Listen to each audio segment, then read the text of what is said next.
लगाए वही, इसीलिए सब मामला फेल हो गया। ठीक है। हाँ, सही कहा आपने कि आप आज आज तक हम लोगों ने केवल प्रत्यक्ष ही लगाया है, अनुमान नहीं लगाया है। इसीलिए अब अनुमान लगाना पड़ेगा ना। अनुमान न लगाने के कारण हम बहुत जगह फेल हो जाते हैं, अपने लाइफ में भी, अपने जीवन में भी। हम जीवन में इतना फेल नहीं होते, हमारा जीवन इतना छोटा नहीं होता। अज्ञानता के कारण जीवन छोटा होता चला जाता है। पता है आप लोगों को, आपके कम उम्र तक जीने का सबसे बड़ा कारण है अज्ञानता। अगर आपके पास ज्ञान है तो बहुत लंबी उम्र जियोगे, चाहोगे तो आप।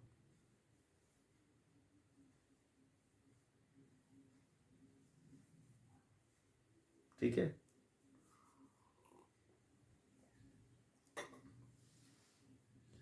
हाँ, बहुत अच्छा बात कहा आपने, बहुत अच्छी बात कहा। इन्होंने दिल की बात अपनी बोल दिया इन्होंने। इन्होंने अपने भीतर की बात को रख दिया।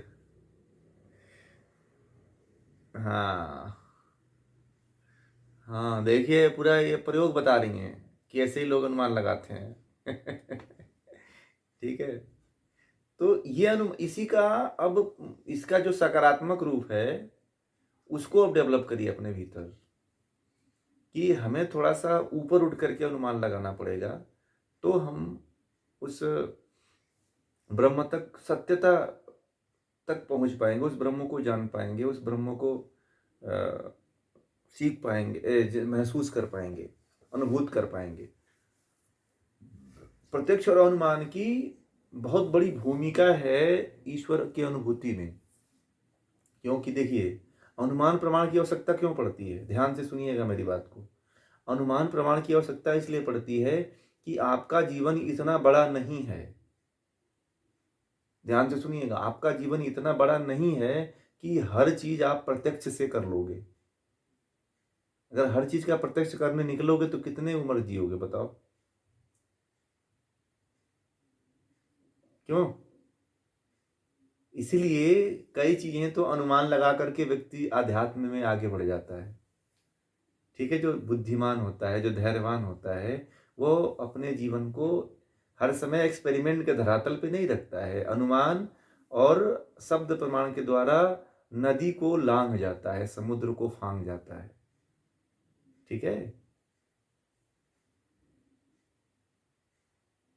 आप तैरते हुए समुद्र को पार कर लोगे?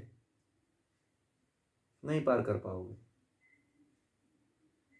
इसलिए लांघना पड़ेगा ना समुद्र को। तो कहते हैं कि लांघने के लिए क्या करना पड़ेगा? अनुमान करना पड़ेगा कि हाँ, हनुमान जी ने लंका चेन्नई से जो है छलांग लगाई थी और सीधे श्रीलंका में जाके कूदे थे। हैं? अनुमान लगाएंगे ना कि जब हनुमान जी कूदे थे तो हम नहीं कूद सकते क्या? बोलिए। हम्म।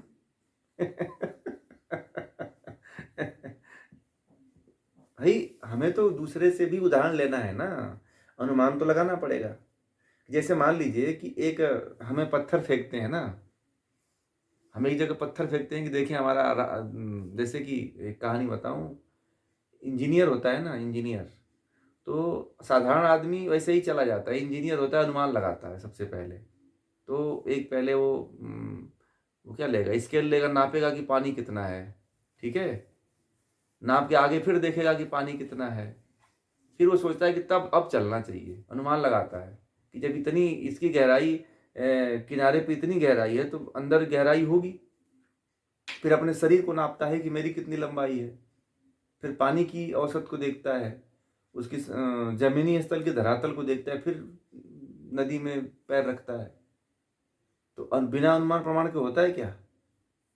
अब जितने इंजीनियर हैं वो अधिकांश काम तो अनुमान प्रमाण पे ही करते हैं। क्यों? क्यों महेंद्र जी?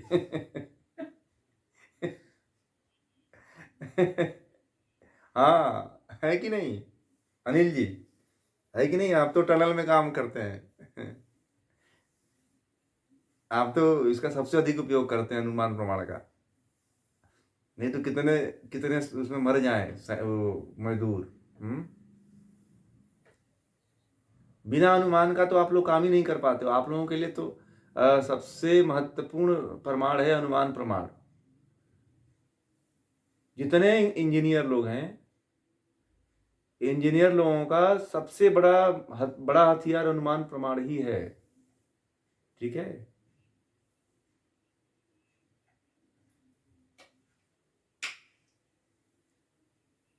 हाँ, अनुमान से आता है ना कि आगे जो है, मान लीजिए कि पहाड़ की खुदाई करते हैं, टनल बनाना है, तो आगे गैस लीकेज होगी कि नहीं होगी, आगे पता नहीं पहाड़ मिलेगा कि कौन सी सुरंग मिलेगी कि खाई मिलेगी कि जहरीली गैस मिलेगी, ये सब आप लोगों को पता पहले चल जाता है कि नहीं? पहले चल जाता है। कहाँ पानी का रिसाव होगा ये भी आपको पता चल जाता है ना?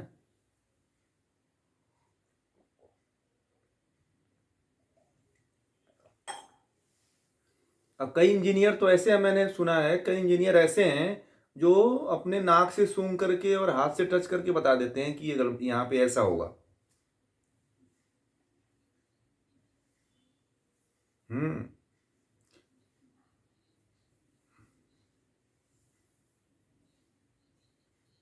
हम्म।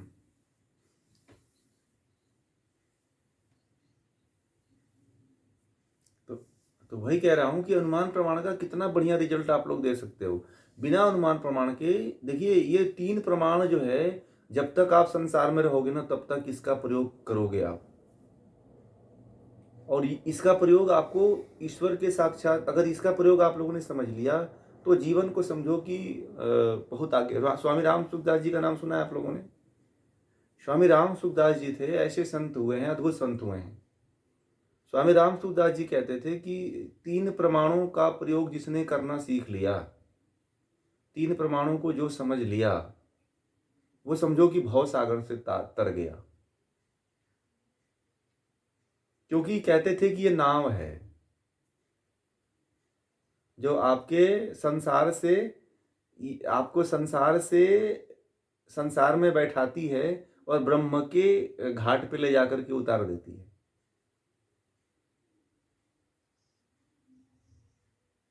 ठीक है।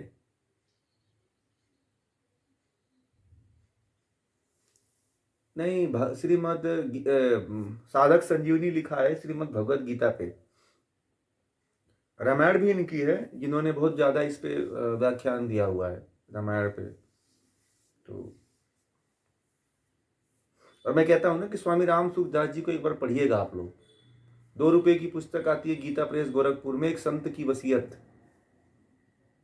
ठीक है।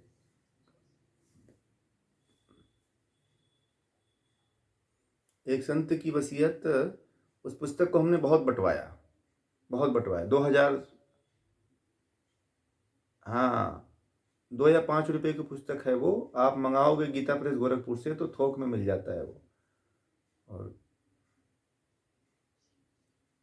उसको तो बट उस हाँ, उसको बंटवाना चाहिए। हाँ, उसको बंटवाना चाहिए, क्योंकि वो अगर भाव त्याग की बहुत अच्छी भावना है उसमें जो है। हाँ, उस पुस्तक को बांटना चाहिए, क्योंकि हाँ, वो उस पुस्तक में त्याग की भावना बहुत जबरदस्त है। और किसी संत, और स्वामी राम सुखदास जी का कहीं फोटो नहीं है। ठीक है। न उनका, स्वामी राम सुखदास जी ने अपना परिचय कहा कि मेरा परिचय कोई नहीं है। यही उनका परिचय है।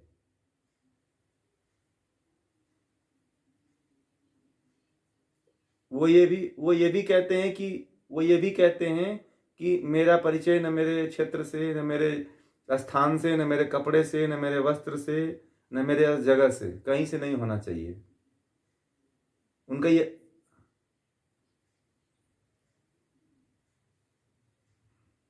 जी,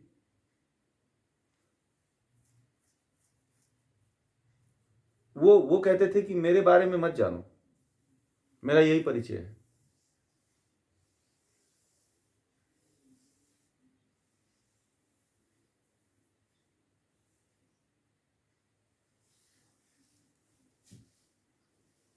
जी।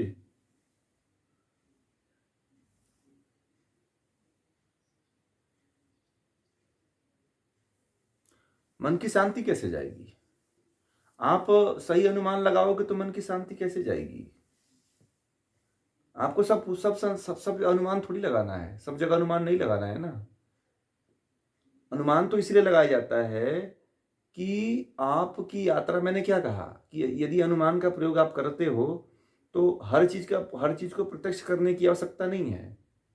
क्योंकि मान लीजिए कि आप एक चीज का प्रयोग करोगे तो आपका जीवन पूरा चला जाएगा भाई।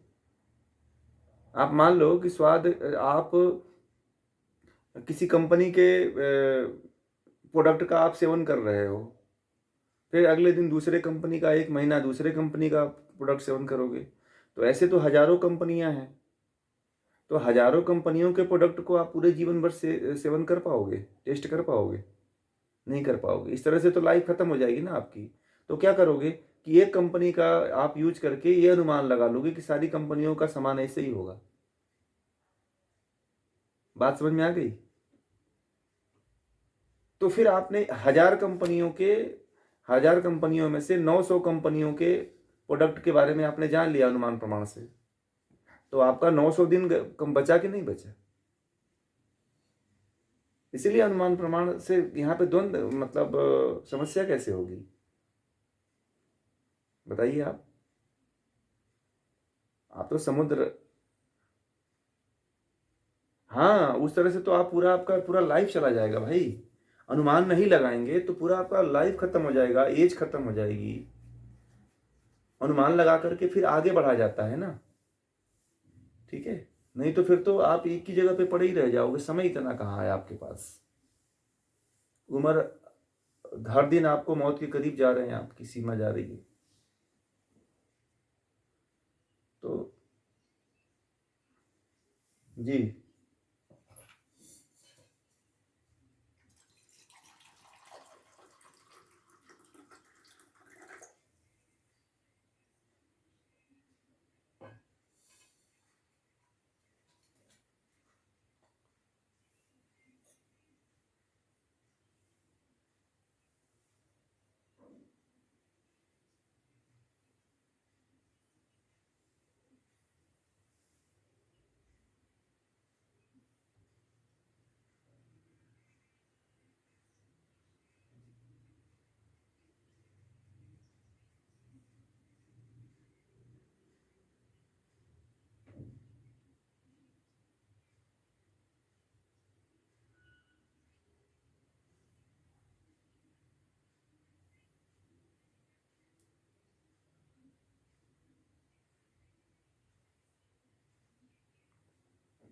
हाँ, तो यही ना, अनुमान अनुमान प्रमाण जो है ना, जीने का तरीका बताता है, जीवन का मैनेज करना बताता है, जीवन की जो आपकी इधर उधर की दौड़ है इसको कम कर देता है, शॉर्ट कर देता है, ठीक है।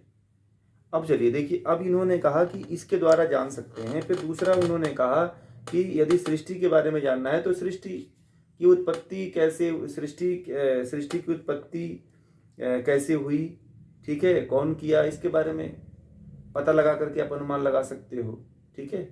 तो इस तरह से इस सूत्र में दो सूत्र विद्यमान थे पहले से, ठीक है। तो इस बात को थोड़ा सा आप समझ लीजिएगा, ठीक है।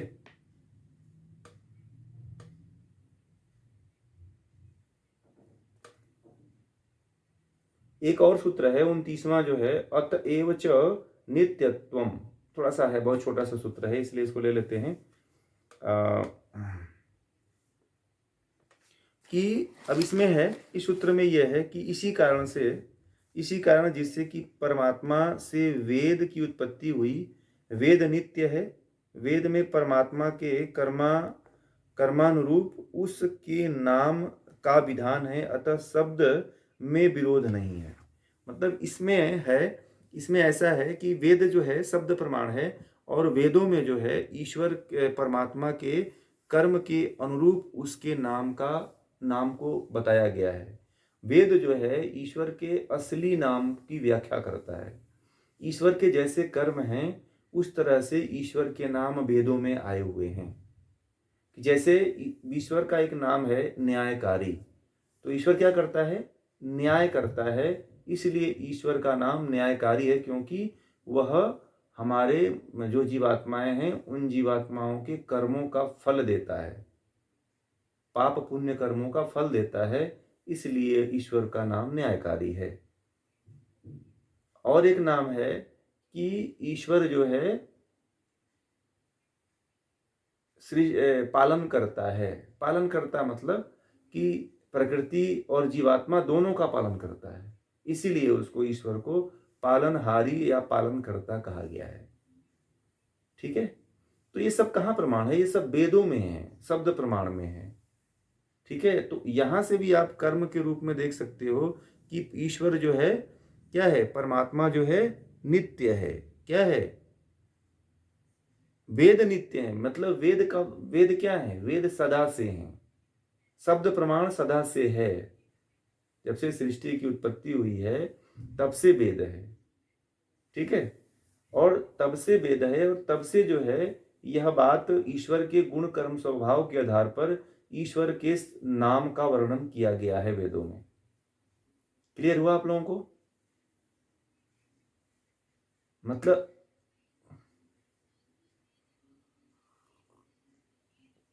ईश्वर से वेद आए हैं ना।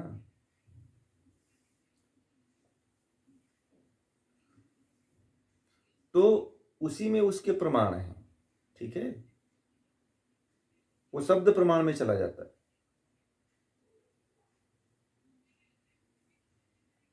क्लियर हुआ जी?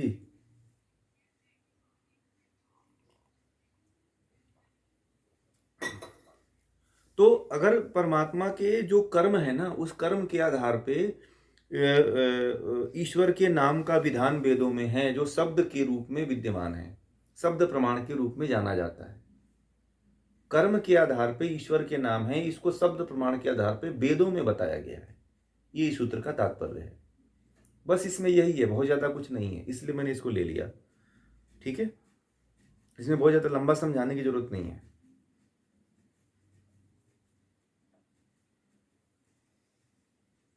ठीक है, कि कर्म के आधार पे जो है ईश्वर के नामों का निर्धारण किया गया, वो भी वेदों में वर्णित है, और वेद जो है शब्द प्रमाण है। ठीक है, क्लियर हुआ?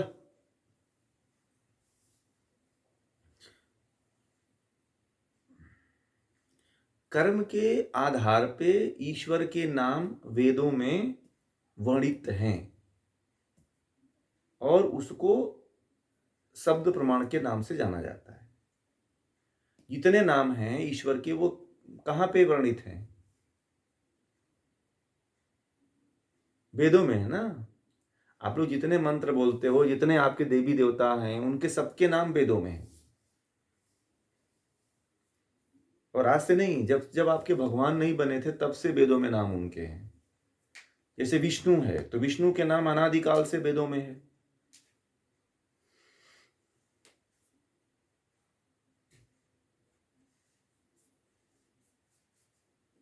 बोलिए, अनिल जी बोल रहे थे।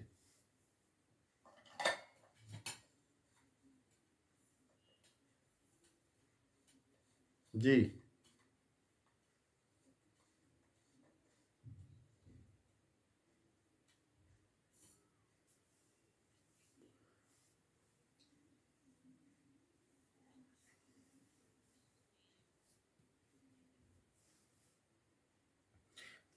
जब सृष्टि की उत्पत्ति हुई तो सबसे पहले मनुष्य की उत्पत्ति होती है पृथ्वी पे। तो पहले जो मनुष्य की उत्पत्ति हुई तो उसमें एक साथ स्त्री पुरुष, बहुत से स्त्री पुरुष उत्पन्न हुए, जो स्वतः उत्पन्न हुए। ठीक है, पहले जो है मनुष्य जो उत्पन्न हुए थे वह मैथुनी क्रिया के द्वारा नहीं उत्पन्न हुए थे। कहा जाता है ना कि जो पहले सृष्टि की उत्पत्ति हुई थी वो मैथुनी क्रिया के द्वारा नहीं हुई थी। ठीक है, और उसमें से जो स्त्री पुरुष उत्पन्न हुए थे, उसमें से 4 ऋषि थे जो बड़े बुद्धिमान थे, बहुत ज्ञानी थे, बहुत पहुंचे हुए तपस्वी थे। तो उनको ईश्वर ने उनके अंतःकरण में वह ज्ञान प्रकट किया। ठीक है, हाँ, 4 ऋषियों के, आदित्य, अग्नि, वायु, आदित्य और अंगिरा, ये 4 ऋषि थे। अग्नि, वायु, आदित्य और अंगिरा, ये 4 ऋषि थे। इन 4 ऋषियों के को वह एक एक वेदों का ज्ञान दिया, ऋग्वेद, यजुर्वेद, सामवेद और अथर्ववेद। ठीक है, इन 4 ऋषियों को 4 वेदों का ज्ञान ईश्वर ने उनके अंतःकरण में दिया और उन्होंने वह ज्ञान श्रुति के माध्यम से संपूर्ण संसार में रखा। ठीक है, इसीलिए उसको ईश्वरीय कहा जाता है कि वह ईश्वरीय है, उसको रचना ईश्वर ने उसे किया। और श्रुति के माध्यम से देखिए, जो ज्ञान आता है वह अंतःकरण में स्वतः आता है। ठीक है, ईश्वर की जब विशेष कृपा होती है तो किसी को चुन लेता है ईश्वर, जैसे आपको भी चुन लेगा और आपके अंतःकरण में भी वो ज्ञान देने लग जाएगा।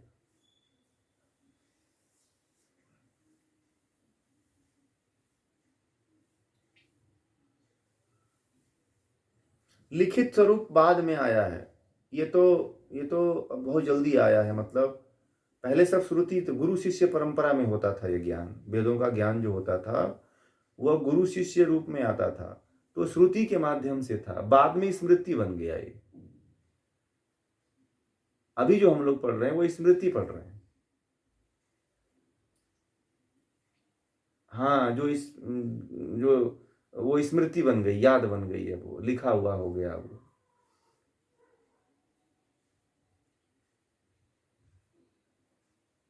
हाँ, तब नहीं, उससे पहले हमारे ऋषि मुनि ताम्र पत्र पे लिखा करते थे।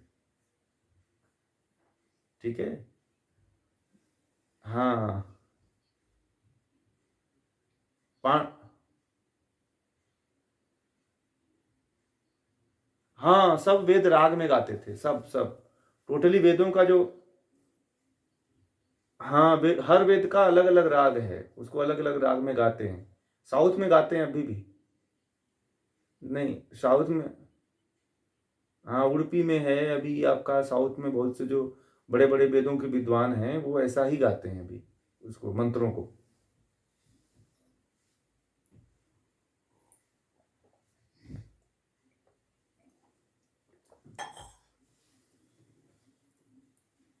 हाँ हाँ,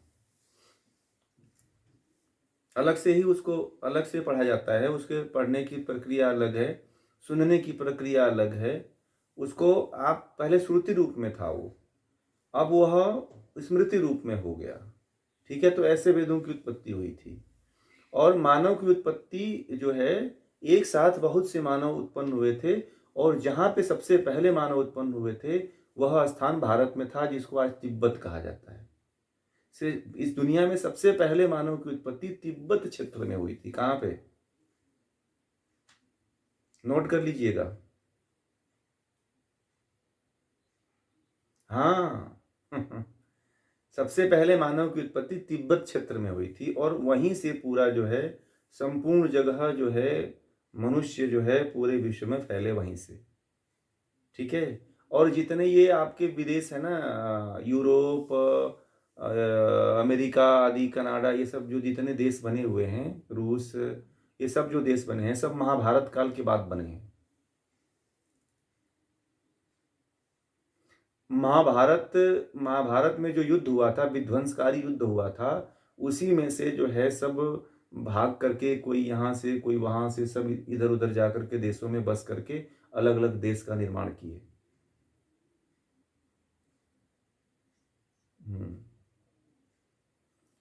बहुत कम था पहले, वहाँ लोग थे परंतु कम थे, परंतु इस बाद में बहुत ज्यादा बसा। और ये सब भारत से जाकर के ही बसे हुए हैं, सब देश जो जितने बने हैं सब भारत से ही लोग गए हैं।